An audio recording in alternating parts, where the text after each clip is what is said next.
போல ஆள் எப்படி இருக்கான் பாருங்க. ஆளுக்கு வெட்ட முள்ளங்க ஓடிட்டு போகிறாங்க, பயமாக இருக்குங்க. திடீர்னு ஓடிடுவாங்க.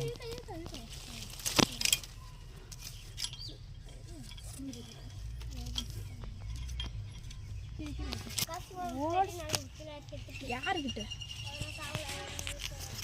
இங்கே பாருங்க ஓடுற பார்த்தாங்க ஆள். பிடிச்சிட்டோம் நாங்கள். காடு நம்ம இப்போ வயநண்டை பிடிச்சிட்டு வந்துட்டோம். இந்த வயநண்டை பிடிச்சிட்டு இப்போ வந்து ஆய போகிறோங்க. பாருங்கள் எல்லோரும் உயிரோடு இருக்கானுவோம். பாயில் தம்பி பாயிலெலாம் உயிரோடு இருக்கானுவோம். உங்களை அப்படியே பிடிச்சி எல்லாத்தையும் க்ளீன் பண்ணுவாங்க. பெல்லை விட்டோன்னு வச்சு தான் கையை துண்டாகிட்டோம்.